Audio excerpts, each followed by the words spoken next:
হাদিসের মধ্যে আসছে কাদাল ফাকিরু আইয়াকুনা কুফরা, দরিদ্রতা মানুষকে কুফরি পর্যন্ত পৌঁছায় দেয়।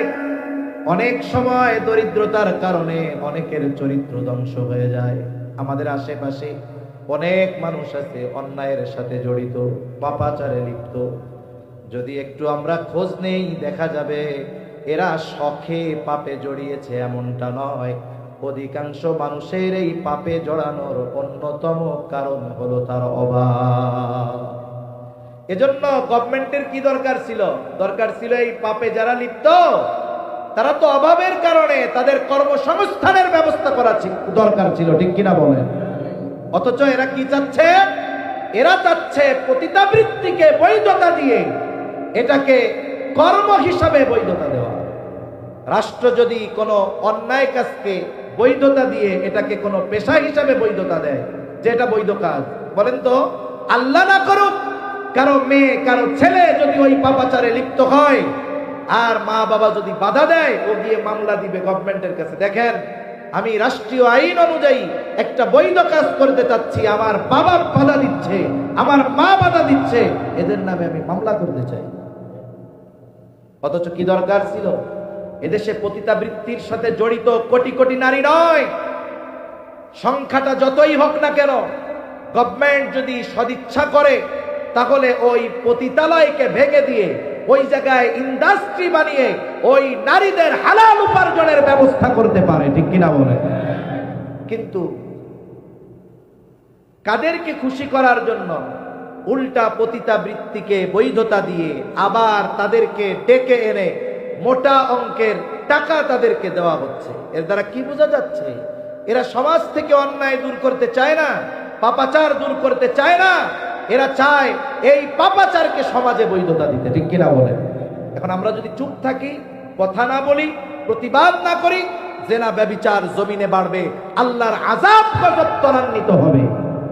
আর যখন আযাব আসবে কেউ বাঁচবে না। নবীজি সাল্লাল্লাহু আলাইহি ওয়াসাল্লাম আযাব সম্পৃক্ত লম্বা এক হাদিস, লাস্টে সাহাবায়ে কেরাম বলতেছে, যায় আমাদের মধ্যে নেককাররা থাকবে, এরপরেও ধ্বংস হয়ে যাব, এরপরেও ধ্বংস হয়ে যাব, নেককাররা থাকার পরেও আমরা ধ্বংস হয়ে যাব। বলে হ্যাঁ, যখন পাপের আধিক্যতা বাড়বে, পাপ বেড়ে যাবে, আল্লাহ যদি গোসা হয়ে যায়, যদি আযাব গজব দেয়, ওই সমাজের মুত্তাকি বান্দারাও ছাড় হবে না। এই জন্য সাবধান, পাপাচারের ব্যাপারে আমাদের ঐক্যবদ্ধ হতে হবে। কাদাল ফাকিরু আন ইয়াকুনা কুফরা, দরিদ্রতা মানুষকে কুফরি পর্যন্ত পৌঁছায় দেয়। এইবার ওই মহিলা তার প্রয়োজনের কাছে হার মেনে গেল, কিফিলের শর্তে রাজি হয়ে গেল। নির্ধারিত দিন নির্ধারিত জায়গায় কিফিল হাজির। হাদিসের মধ্যে আসছে একেবারে জেনার নিকটবর্তী। মহিলা কান্না করে আর থরথর করে কাঁপে। কিফিল গেছে মজা করার জন্য আর মহিলা কান্না করে আর কাঁপে। কিফিল বলে, মহিলা কান্না করো কেন? আমি কি তোমাকে জোর করেছি নাকি, বাধ্য করেছি নাকি? কান্না করো কেন?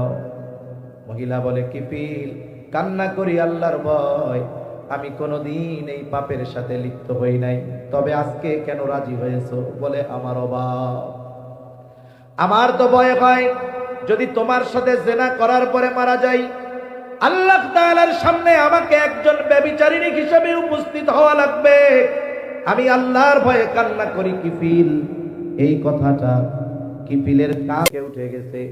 কিফিল উঠে গেছে। ওঠার সময় মহিলারে 60 দিরহাম কর্জ দিয়েছিল। বলে, মহিলা যাও, এটা তোমাকে সদকা করে দিলাম, আর শুনে নাও, আজকে থেকে আমি আর কোনো পাপাচারে লিপ্ত হব না। খালেস তওবা করে কিফিল বাড়িতে চলে গেছে। ঘটনাক্রমে রাতের বেলায় কিফিল মারা গেছে। কিফিল যে তওবা করেছে, কিফিলের তওবা যে কবুল হয়েছে, দুনিয়ার কেউ জানে না, কিন্তু জানেন যিনি, তিনি কে। কিফিলের তওবা কবুল হয়ে গেছে, কিফিল মারা গেছে। মানুষেরা আনন্দিত যে হায় এক জালেম মরছে, ভালো হয়েছে, জালেমের মৃত্যু হয়েছে, ভালো হয়েছে, মানুষেরা আনন্দিত। কিন্তু আল্লাহ তাআলা কিফিলের দরজায় লিখে দিয়েছেন, আল্লাহ তাআলা কিফিলকে ক্ষমা করে দিয়েছে, তোমরা কিফিলকে পাপী বলো না, কিফিল জান্নাতের বাসিন্দা হয়ে গেছে। আল্লাহ তাআলা কিফিলরে মাফ করে দিয়েছে। তাহলে একটা কথা, একটা চিন্তা একটা মানুষের গতিপথ জাহান্নাম থেকে জান্নাতের দিকে নিয়ে আসতে পারে, ঠিক কিনা বলেন? হতে পারে হয়তো এই যুবক রাতের বেলা আল্লাহর কাছে খালেস তওবা করেছে, আল্লাহ আমি আর আগামী দিন থেকে কোনো পাপে জড়াবো না, গুনাহ করব না। আয় আল্লাহ আপনি আমারে মাফ করে দেন। দুনিয়ার কেউ শোনে নাই, কিন্তু শুনছে কে? খালেস তওবা করেছে আল্লাহর জন্য, তওবা কবুল। নবীজি বলেন আত্তাইবু মিনাদ যামবি কামাল্লা যামবালা, যে খালেস ভাবে তওবা করলো সে কেমন যেন কোনো গুনাহই করে নাই, একেবারে নিষ্পাপ হয়ে যায়। ঘটনাক্রমে ওই ব্যক্তির জীবনের শেষ রাত যদি এটা শেষ রাত হয়, তাহলে কিয়ামতের দিন আল্লাহর সামনে আমলনামায় গুনাহ মুক্ত হয়ে সে উপস্থিত হবে। এরপরে আল্লাহ রাব্বুল আলামিন বলেন ইয়া আইয়ুহাল্লাযীনা আমানুত্তাকুল্লাহ, আল্লাহ তাআলা বলেন হে ঈমানদারেরা তোমরা মুত্তাকি হও। আমরা যদি জিজ্ঞাসা করি আল্লাহ কেমন করে মুত্তাকি হব, আল্লাহ তাআলা বলেন ওয়াল তানজুর নাফসুম মা কদ্দামাত লিগাদ, আল্লাহ তাআলা বলেন তুমি আগামীর দিকে নজর দাও, তুমি আগামীর জন্য কি প্রেরণ করেছ, তুমি আগামীর দিকে নজর দাও, তুমি কি প্রেরণ করছো। আগামী বলতে এখানে যেটা অনিশ্চিত আগামী সেটা নয়, একটা হলো অনিশ্চিত ভবিষ্যৎ আর একটা হলো সুনিশ্চিত ভবিষ্যৎ। অনিশ্চিত ভবিষ্যৎ কোনটা? বলে দুনিয়ার হায়াত হলো অনিশ্চিত ভবিষ্যৎ, দুনিয়ার হায়াত অনিশ্চিত ভবিষ্যৎ। অথচ অনিশ্চিত ভবিষ্যতে ভালো থাকার জন্য আমাদের চেষ্টা প্রচেষ্টার কোনো কমতি নাই। অনিশ্চিত ভবিষ্যতে ভালো থাকার জন্য মেহনত শ্রমের আমাদের কমতি নাই। অনিশ্চিত ভবিষ্যতের চিন্তা আমাদের বেশি। মনে করেন একটা ছেলে সরকারি চাকরি পেয়েছে, 18-20 বছর বয়স, আর্মিতে চাকরি করে। যখন তার চাকরি শুরু, ট্রেনিং শেষ করে সে আসছে, এখন তার বেতন চালু হয়ে গেছে, চাকরি শুরু।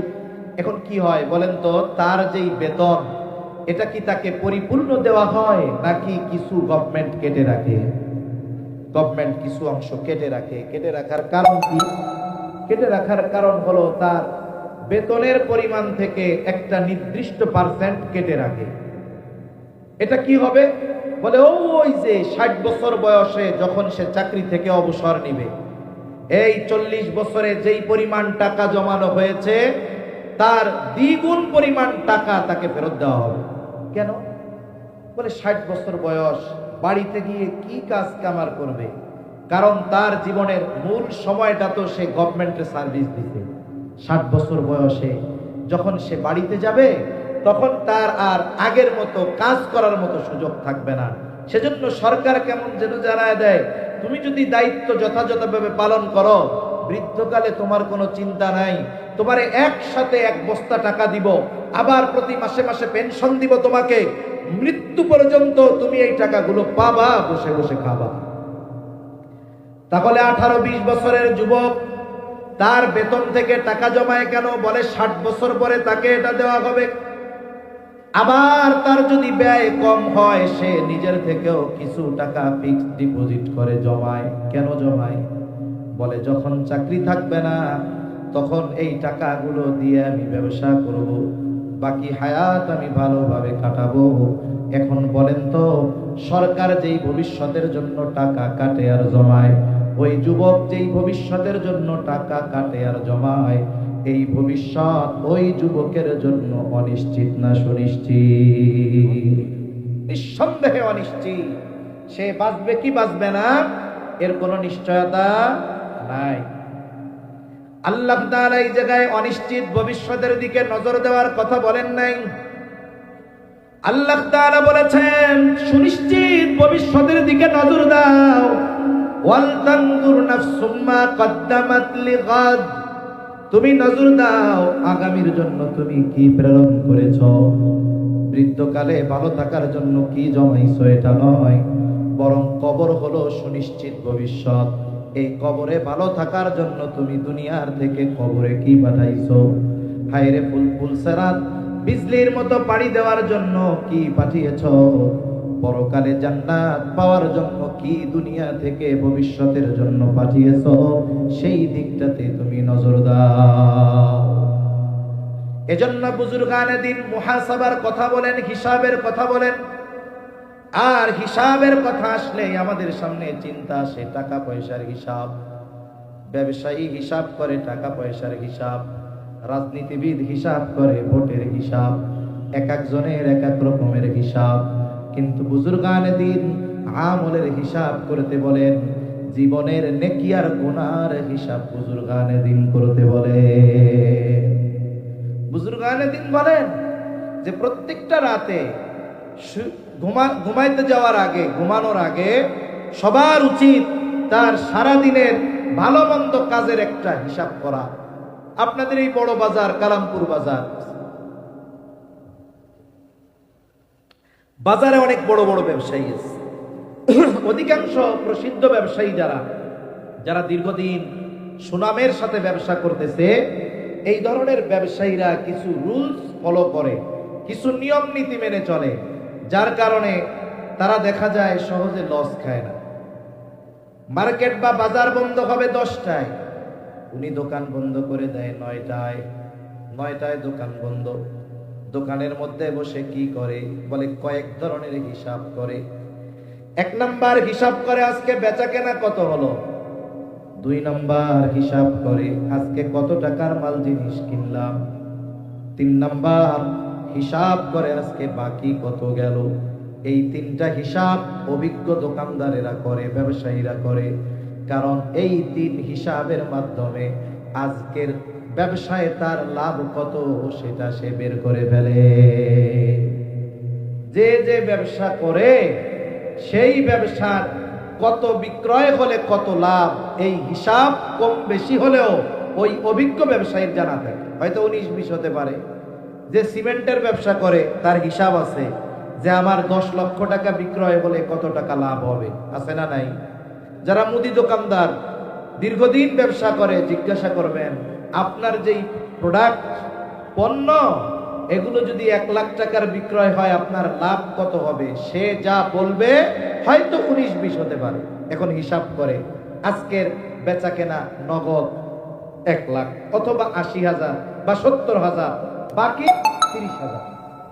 তার হিসাব হলো 1 লক্ষ টাকা বিক্রয় হলে আমার 20,000 টাকা লাভ হবে। এখন তার নগদ আর বাকি মিলে 1 লক্ষ বিক্রয় হয়েছে ঠিক, কিন্তু 30,000 বাকি। বলেন তো আজকের দিনের লাভ তার কাছে আছে? জোরে বলেন না, আছে? তার মূলধন থেকে মানুষের কাছে কত হাজার গেছে?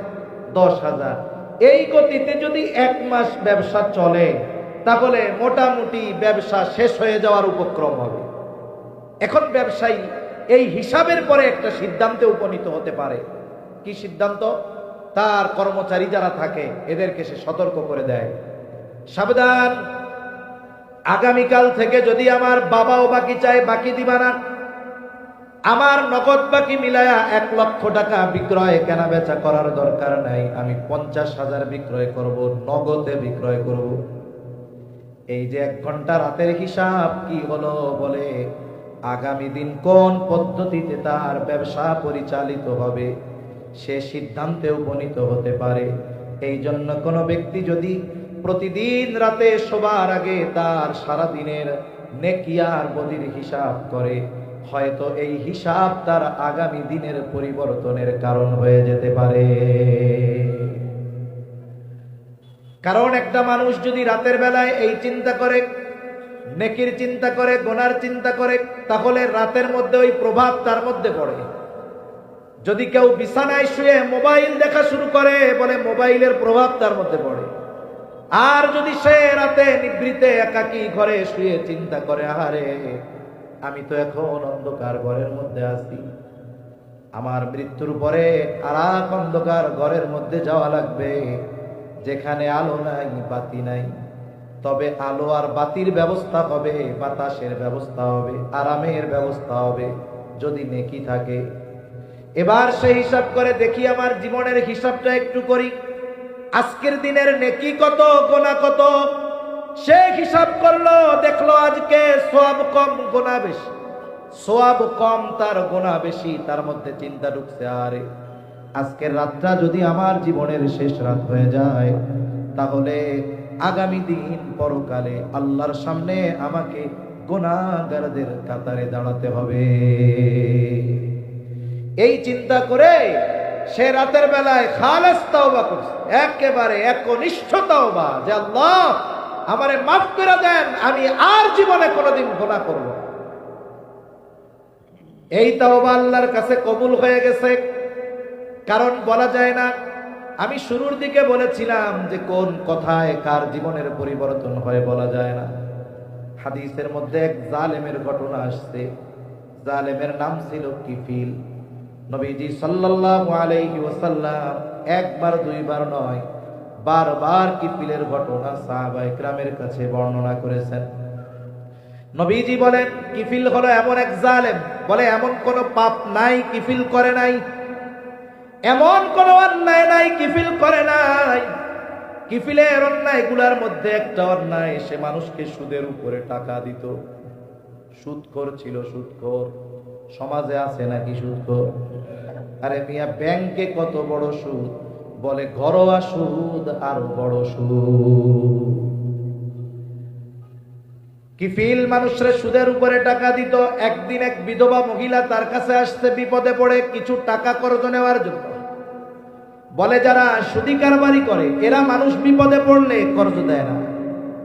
কেউ যদি সুদে চাইতে যায় মুঠ বইরা দিয়া দেয়, কিন্তু বিপদে পড়ে যদি 500 টাকা ধারও চায় তাও দেয় না। ওই মহিলা গিয়া বলে, কিফিল আমারে কিছু টাকা দাও, কর্জ দাও, ধার দাও, আমি বিপদে পড়েছি। কিফিল বলে, না আমি কাউরে টাকা ধার দেই না, টাকা যদি লাগে সুদে নাও। মহিলা বলে, কিফিল সুদ দেওয়ার মতো সামর্থ্য যদি আমার থাকতো তাইলে তোমার কাছে সাহায্যের জন্য আসতাম নাকি। মহিলা বিধবা, চেহারা সুন্দর, সকল পাপে অভ্যস্ত কিফিল এবার মহিলাকে কুপ্রস্তাব দিয়ে বলে, মহিলা তোমাকে টাকা কর্জ দিতে পারি এই শর্তে, সুদ দিতে পারবা না অসুবিধা নাই, তবে আমার সাথে অমুক দিন গোপনে ব্যভিচারে লিপ্ত হবা। জালেম কিফিল সুযোগ মতো মহিলাকে জেনার প্রস্তাব দিল। হাদিসের মধ্যে আসছে, কাদাল ফাকিরু আইয়াকুনা কুফরা, দরিদ্রতা মানুষকে কুফরি পর্যন্ত পৌঁছায় দেয়। অনেক সময় দরিদ্রতার কারণে অনেকের চরিত্র ধ্বংস হয়ে যায়। আমাদের আশেপাশে অনেক মানুষ আছে অন্যায়ের সাথে জড়িত, পাপাচারে লিপ্ত। যদি একটু আমরা খোঁজ নেই দেখা যাবে এরা শখে পাপে জড়িয়েছে এমনটা নয়। অধিকাংশ মানুষের এই পাপে জড়ানোর অন্যতম কারণ হলো তার অভাব। এজন্য গভর্নমেন্টের কি দরকার ছিল? দরকার ছিল এই পাপে যারা লিপ্ত তারা তো অভাবের কারণে তাদের কর্মসংস্থানের ব্যবস্থা করা দরকার ছিল, ঠিক কিনা বলেন? অথচ এরা কি চাচ্ছে? এরা চাচ্ছে পতিতাবৃত্তিকে বৈধতা দিয়ে এটাকে কর্ম হিসাবে বৈধতা দেওয়া। রাষ্ট্র যদি কোনো অন্যায় কাজকে বৈধতা দিয়ে এটাকে কোনো পেশা হিসাবে বৈধতা দেয় যে এটা বৈধ কাজ, বলেন তো আল্লাহ না করুক কারো মেয়ে কারো ছেলে যদি ওই পাপাচারে লিপ্ত হয় আর মা বাবা যদি বাধা দেয়, ও গিয়ে মামলা দিবে গভর্নমেন্টের কাছে, দেখেন আমি রাষ্ট্রীয় আইন অনুযায়ী একটা বৈধ কাজ করতে চাচ্ছি, আমার বাবা বাধা দিচ্ছে, আমার মা বাধা দিচ্ছে, এদের নামে আমি মামলা করতে চাই। অথচ কি দরকার ছিল? এদেশে পতিতাবৃত্তির সাথে জড়িত কোটি কোটি নারী নয়, সংখ্যাটা যতই হোক না কেন, গভর্নমেন্ট যদি সদিচ্ছা করে তাহলে ওই পতিতালয়কে ভেঙে দিয়ে ওই জায়গায় ইন্ডাস্ট্রি বানিয়ে ওই নারীদের হালাল উপার্জনের ব্যবস্থা করতে পারে, ঠিক কিনা বলে? কিন্তু কাদেরকে খুশি করার জন্য উল্টা পতিতাবৃত্তিকে বৈধতা দিয়ে আবার তাদেরকে ডেকে এনে মোটা অঙ্কের টাকা তাদেরকে দেওয়া হচ্ছে। এর দ্বারা কি বোঝা যাচ্ছে? এরা সমাজ থেকে অন্যায় দূর করতে চায় না, পাপাচার দূর করতে চায় না, এরা চায় এই পাপাচারকে সমাজে বৈধতা দিতে, ঠিক কিনা বলেন?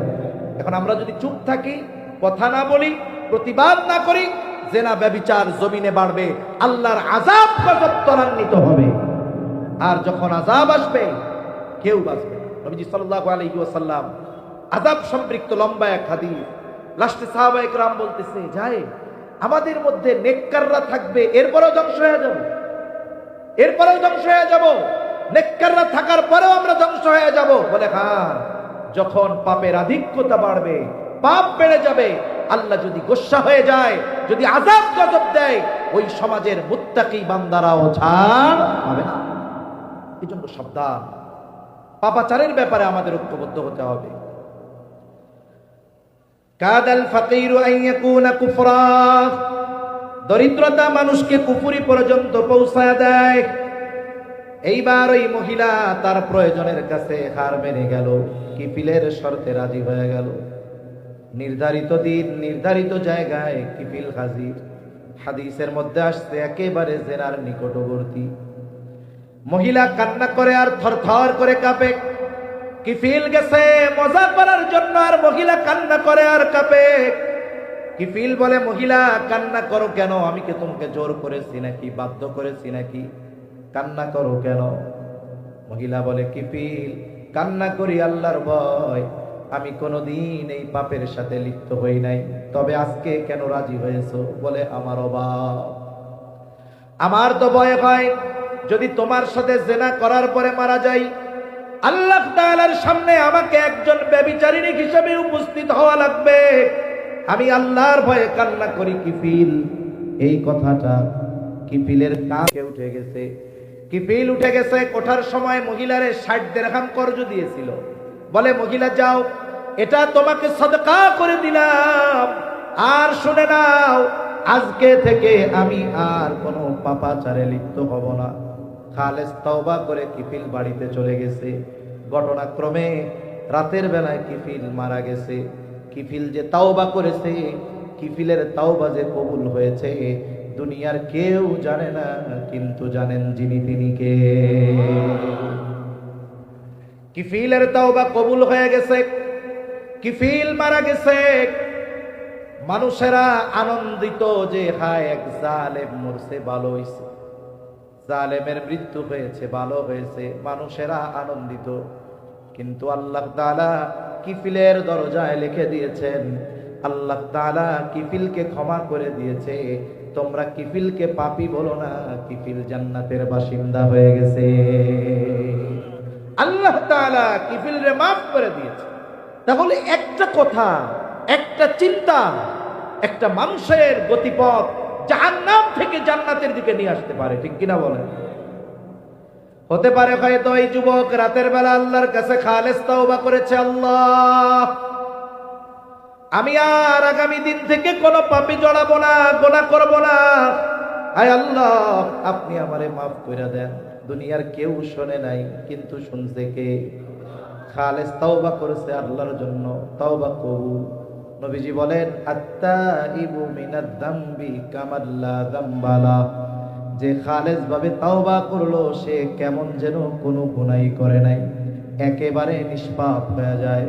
ঘটনাক্রমে ওই ব্যক্তির জীবনের শেষ রাত যদি এটা শেষ রাত হয়, তাহলে কিয়ামতের দিন আল্লাহর সামনে আমলনামায় গুনাহ মুক্ত হয়ে সে উপস্থিত হবে। এজন্য আমরা আমাদের রাতের এই হিসাবকে গুরুত্ব দিব, যে আমার আজকে দিনের ভালো কাজ কত, আজকে দিনের মন্দ কাজ কত। যদি অভ্যস্ত হই কি হবে? বলে, প্রথম দিনের হিসাবে দেখা যাবে গুনাহ বেশি সওয়াব কম, পরের দিন হয়তো হবে সমান সমান, এর পরের দিন দেখা যাবে গুনাহ কমছে সওয়াব বেড়েছে। ধারাবাহিকতা যদি ঠিক থাকে, এমন দিন সে অতিবাহিত করবে, রাতের বেলা হিসাব করতে যাবে, কবিরা গুনাহ বহুদূর, তার সগীরা গুনাহও খুঁজে পাবে না। কইতে পারেন সগীরা গুনাহ খুঁজে পাবো না হুজুর, এটা কোনো কথা কইলেন? কারণ হাদিসের মধ্যে আসছে, এক নামাজ থেকে আর এক নামাজ, যে ব্যক্তি ফজর পড়ছে, যখন সে জোহর পড়ে, ফজর থেকে নিয়ে জোহর পর্যন্ত সগীরা গুনাহগুলো মাফ হয়ে যায়। সুবহানাল্লাহ। নেককার আল্লাহর বান্দা, সে তো এশার নামাজ পড়ে টিভি দেখবে না, মোবাইল দেখবে না, সে গিয়ে খাওয়া দাওয়া করে শুয়ে পড়বে, গুনাহ করার কোনো সুযোগ নাই। আল্লাহর কাছে মাফ চাইবে, গুনার হিসাব করবে, কবিরা গুনাহ সারা দিনে হয় নাই, সগীরা গুনাহ, ওই যে এক নামাজের পরে আরেক নামাজ, সগীরা গুনাহ মাফ হয়ে যায়। মূলত তার আমল নামায় ওই দিন সগীরা গুনাহগুলাও আল্লাহর পক্ষ থেকে ক্ষমা হয়ে যাবে। সুবহানাল্লাহ। এটাই তাকওয়ার জীবন, এটাই মুত্তাকি। তাহলে দুইটা পদ্ধতি আমরা জানছি কোরআন থেকে। এক নাম্বার পদ্ধতি, আল্লাহ তাআলা বলেন ওয়াকুনু মা'আস সাদিকিন, সত্যবাদীদের সঙ্গী হয়ে যাও। দুই নাম্বার পদ্ধতি, তুমি আগামীর জন্য তথা পরকালের জন্য কি প্রেরণ করছো এটার ব্যাপারে একটু হিসাব করো, নজর দাও। এই দুইটা বিষয় থাক, আরো অনেকগুলো বিষয় আছে। তাহলে নবীজির উপদেশের দিকে আমরা ফিরে যাই। নবীজি আবু যর রাদিয়াল্লাহু তাআলা আনহুকে এক নম্বরে বললেন, ইয়া আবু যর ইত্তাকিল্লাহা হাইতুমা কুনতা, তুমি যেখানেই থাকো না কেন ভয় করবা কাকে? বলেন তো, পৃথিবীতে এমন কোন জায়গা আছে যেই জায়গায় গিয়ে যদি আমি আপনি পাপ করি আল্লাহ দেখবে না? দেখবে? এমন জায়গা আছে দুনিয়ায়? হযরত লোকমান আলাইহিস সালাম তার সন্তানকে অনেকগুলো উপদেশ দিয়েছে। এর মধ্যে একটা উপদেশ, ইয়া বুনাইয়া ইন্নাহা ইন তাকু মিসকালা হাববাতিন মিন খারদালিন ফাতাকুন ফি সখরাতিন আও ফিস সামাওয়াতি আও ফিল আরদ ইয়াতি বিহাল্লাহ। সন্তানকে বলতেছে, হে আমার সন্তান, ইয়া বুনাইয়া ইন্নাহা, হা দ্বারা উদ্দেশ্য তোমার ওই কৃত পাপ, ইন তাকু মিসকালা হাববাতিন মিন খারদাল, সেটা যদি কোনো সরিষা দানা পরিমাণ হয়, ফাতাকুম ফি সখরা আও ফিস সামাওয়াতি আও ফিল আরদ, আর তুমি যদি ওই সরিষা দানা পাপটা কোনো পাথরের মধ্যে করো, পাথর। এই আয়াতের তাফসীরে আনাস রাদিয়াল্লাহু তাআলা আনহু থেকে বর্ণিত একটা হাদিস আসছে। নবীজি বলেন, কোন ব্যক্তি যদি এমন কোন পাথরের মধ্যে গিয়া কোন পাপ করে, কেমন পাথর? বলে যেই পাথরের দরজা নাই, যেই পাথরের জানালা নাই। বলেন তো, দরজা জানালা যদি না থাকে ঢোকা যাবে নাকি? ওই অসম্ভবকে সম্ভব করে কেউ যদি দরজা জানালা বিহীন কোন পাথরের মধ্যে কোনো আমল করে, ওই আমলটা যদি সরিষা দানা পরিমাণ হয়, ওই আমলটা কিয়ামতের দিন যিনি হাজির করবেন তিনি কে? ফি সখরা, ওই সরিষা দানা পরিমাণ পাপটা যদি তুমি পাথরের মধ্যেও করো, আও ফিস সামাওয়াত, যদি আসমানেও করো, আও ফিল আরদ, জমিনেও যদি করো, ইয়াতি বিহাল্লাহ, ওই পাপ সহ তোমাকে যিনি হাজির করবেন তিনি কে? কারণ আল্লাহ শুধু পাপীকে হাজির করবে তা না, কিয়ামতের দিন আমার আপনার কৃত কর্মগুলাকেও আল্লাহ তাআলা হাজির করবে। তাহলে এই চিন্তা যদি কোনো ব্যক্তির মধ্যে থাকে যে আমি পৃথিবীর যেখানেই যাই না কেন, যাই করি না কেন, দুনিয়ার সব ফাঁকি দেওয়া সম্ভব, আহকামুল হাকিমিনকে ফাঁকি দেওয়া সম্ভব নয়, এই চিন্তা যার মধ্যে সব সময় আছে, বলে তার জন্য গুনাহ করা কঠিন হবে। দোকানদার যদি হয়, ওজনে কম দেওয়া কঠিন হবে, সোয়াবিনের সাথে পাম অয়েল মেশানো কঠিন হবে, 3 নম্বর মালকে 1 নম্বর বলে বিক্রয় করা কঠিন হবে। ঠিক কিনা বলেন? যেহেতু বণিক ভাইদের মাহফিল, জানার দরকার এই ব্যবসা এটা শুধু পয়সা উপার্জনের মাধ্যম নয়, এটা আল্লাহ এবং রাসূলকে পাওয়ার অন্যতম মাধ্যম। ব্যবসার মধ্যে আল্লাহ তাআলা বরকত দিয়ে রেখেছেন, রিজিকের 10 ভাগের 9 ভাগ ব্যবসা। রাসূলুল্লাহ সাল্লাল্লাহু আলাইহি ওয়াসাল্লাম বলেন, আত-তাজিরুস সাদুকুল আমিন মা'আন নাবিয়্যিন সিদ্দীকিন ওয়াশ শুহাদা'i ওয়াস সালিহিন। নবীজি বলেন, সত্যবাদী আমানতদার ব্যবসায়ী, ব্যবসায়ীর জন্য এই 2টা গুণ দরকার। যদি ইমানদার হয়, সত্যবাদী আমানতদার ব্যবসায়ী কাদের সাথে থাকবে? মা'আন নাবিয়্যিন, নবীদের সাথে থাকবে, সিদ্দীকিনদের সাথে থাকবে, শহীদদের সাথে থাকবে, নেককার বান্দাদের সাথে তাদের অবস্থান হবে। তাহলে যারা ব্যবসা করে শুধুমাত্র ব্যবসার মাধ্যমে সম্পদ উপার্জনের মাধ্যম মনে করে ব্যবসাকে, এরা বোকা। অথচ যেমন ভাবে জাগতিক সম্পদ উপার্জন করা যায় ব্যবসার মাধ্যমে, অনুরূপ ভাবে নবী রাসূলদের সাথী হওয়ার যোগ্যতাও অর্জন করা যায়। তবে সত্যবাদিতা আর আমানতদারিতার সাথে ব্যবসা করতে গেলে প্রাথমিক দিকে কিছুটা মুসিবত মনে হতে পারে, তবে এটা আল্লাহর পরীক্ষা। যদি ইস্তেকামাতের সাথে থাকা যায় যে আমার লাভ কম হোক, আমার পাশের ব্যবসায়ী ভেজাল করে বেশি লাভ করতেছে করুক, আমি নির্ভেজাল ভাবে আমানতদারিতার সাথে সত্যবাদিতার সাথে ব্যবসা করে লাভ করব কম।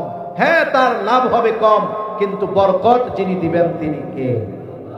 সে একদিন ধরা খাবে, 10 লাখ জরিমানা শেষ। আছে না নাই? উপার্জন করে কিন্তু ঘরে সিরিয়াল দুইটা অসুস্থ থাকে, কিছুদিন বউ, কিছুদিন সন্তান, কিছুদিন নিজে, কিছুদিন মা, ধারাবাহিকভাবে অসুস্থতা চলতেছে। আরেকজন সত্যবাদিতা আমানতদারিতার সাথে ব্যবসা করতেছে, লাভ কম হচ্ছে, কিন্তু সময়ের সাথে সাথে আল্লাহ তাআলা প্রবৃদ্ধি দিচ্ছে এবং এর মধ্যে বরকত দিচ্ছে। ঠিক কিনা বলেন? এজন্য ব্যবসায়ী ভাইরা, সত্যবাদিতা ও আমানতদারিতা এটাকেই বানাতে হবে ব্যবসার মূলধন। তাহলে ওই ব্যবসায়ী আর ব্যবসার মধ্যে রহমত আর বরকত দিয়ে ভরপুর করবেন কে? আল্লাহ। তাহলে 3টা পয়েন্ট আমরা আলোচনা করলাম মুত্তাকি হওয়ার জন্য। যেখানেই থাকি না কেন চিন্তা থাকবে আমার মালিক আমাকে দেখতেছে। বলে এই চিন্তা যখন কারোর মধ্যে ঢুকে যায়, তার জন্য গুনার কাজ করা কঠিন হয়ে যায়। নবীজি সাল্লাল্লাহু আলাইহি ওয়াসাল্লামের দ্বিতীয় উপদেশ, ওয়াআতবি'আস সাইয়্যাতাল হাসানাতা তামহুহা। ও আবু যর, তোমার দ্বারা যখন কোনো মন্দ কাজ হয়ে যাবে, তুমি ভালো কাজ করবা, নেকের কাজ করবা। কেননা ভালো কাজ মন্দ কাজটাকে মিটায় দেয়। আল্লাহ তাআলাও বলেন, ইন্নাল হাসানাতি ইউযহিবুনাস সাইয়্যাত। ভালো কাজ মন্দ কাজকে মিটায় দেয়, তবে মন্দ কাজটা যেমন মুছার জন্য ভালো কাজটা ওই পরিমাণের হতে হবে। এখন একজন করেছে কবিরা গুনাহ, আর একজন বান্দার হক নষ্ট করে ফেলছে। এখন ও যদি 1000 দানার তসবিহ একটা নিয়ে কয় আস্তাগফিরুল্লাহ আস্তাগফিরুল্লাহ, আল্লাহ আমারে মাফ করে দেন, বলেন তো বান্দার হক আদায় না করা পর্যন্ত তার তওবা আল্লাহ কবুল করবে নাকি? তাহলে বান্দার হক যে নষ্ট করেছে, আগে বান্দার হক আদায় করতে হবে, তাহলেই না তার তওবা কবুল হবে। নাইলে তার তওবা কবুল হবে না, তার গুনাহ মাফ হবে না। এই জন্য গুনাহ যেমন, এই গুনাহ মোছার জন্য আমল তেমন। কবিরা গুনাহ যদি হয় খালেস তওবা করতে হবে, বান্দার হক সম্পৃক্ত যদি হয় বান্দার হকগুলো আদায় করতে হবে। ছোট ছোট অন্যায় যদি হয় ওটাও মাফ চেয়ে নিতে হবে। কারণ দুনিয়াতে কেউ যদি কারোর সাথে অসৎ আচরণ করে, একজন মুরব্বী, তার সাথে আমার ভালো আচরণ করতে হবে, এটা তার হক। এখন আমি তার সাথে মন্দ আচরণ করলাম, তার কাছে আমি ক্ষমাও চাই নাই, তার কাছে মাফও চাই নাই, সে মাফও করে নাই, কি হবে তাইলে? নবীজি বলেন, তোমরা ওই দিন আসার আগে সতর্ক হয়ে যাও, যেই দিন আল্লাহ তাআলা বাদী বিবাদীর মধ্যে ফয়সালা করে দিবে। যদি দুনিয়াতে কেউ কাউকে কথার দ্বারাও একটা কষ্ট দিয়ে থাকো, মাফ চেয়ে নাও, কারণ ওই বিষয়টার ফয়সালাও কিয়ামতের দিন যিনি করবেন তিনি কে? এজন্য যত ছোট মন্দ কাজ হোক আমরা মাফ চেয়ে নিব, যার সাথে হবে তার সাথে। এজন্য রাসূলুল্লাহ সাল্লাল্লাহু আলাইহি ওয়াসাল্লাম আয়েশা সিদ্দিকা রাদিয়াল্লাহু তাআলা আনহাকে বলেন, আয়েশা তুমি কোন নেকের কাজকে ছোট মনে করবা না, কোন গুনার কাজকেও ছোট মনে করবা না। কারণ হতে পারে ওই ছোট পাপের কারণে আল্লাহ শাস্তি দিতে পারে, আবার ওই ছোট ভালো কাজের কারণে আল্লাহ মাফ করে দিতে পারে। প্রসিদ্ধ ঘটনা আমরা সবাই কম বেশি জানি। একজন দুশ্চরিত্রা নারী, সে একটা পিপাসিত কুকুরকে পানি পান করাইছে, ভালো কাজ, আল্লাহর কাছে পছন্দ হয়েছে। নবীজি বলেন এই কারণে আল্লাহ তাআলা তাকে মাফ করে দিবে। আরেকজন মহিলা, সে একটা বিড়ালকে বেঁধে রাখছে, খাবারও দেয় না, ছেড়েও দেয় না, বিড়ালটা মারা গেছে। নবীজি সাল্লাল্লাহু আলাইহি ওয়াসাল্লাম বলেন, কিয়ামতের দিন এই কারণে আল্লাহ তাআলা তাকে শাস্তি দিবে। এজন্য আমার আপনার দ্বারা যদি কবিরা গুনাহ হয়, তাহলে কবিরা গুনাহ মোছার ওষুধ হলো তাওবা। একজনের সাথে খারাপ আচরণ হয়েছে, তার কাছ থেকে ক্ষমা চাওয়া। এই ধরনের পাপ যেমন, তার পাপ থেকে মুক্তি বা নাজাত বা তাওবার পদ্ধতি তেমন। এজন্য আমার আপনার দ্বারা যদি কখনো পাপ হয়ে যায়, অন্যায় হয়ে যায়, তাওবার ক্ষেত্রে কারো সাথে যদি খারাপ আচরণ হয়ে যায়, ক্ষমা চাওয়ার ক্ষেত্রে আমরা কখনো বিলম্ব করব না। হয়তো আজ রাতে আমার দ্বারা গুনাহ হয়েছে, আজ রাতে আমার দ্বারা কথার দ্বারা কেউ কষ্ট পেয়েছে, আগামী দিন ক্ষমা পাওয়ার সুযোগ পাবো কি পাবো না এর কোনো নিশ্চয়তা নাই।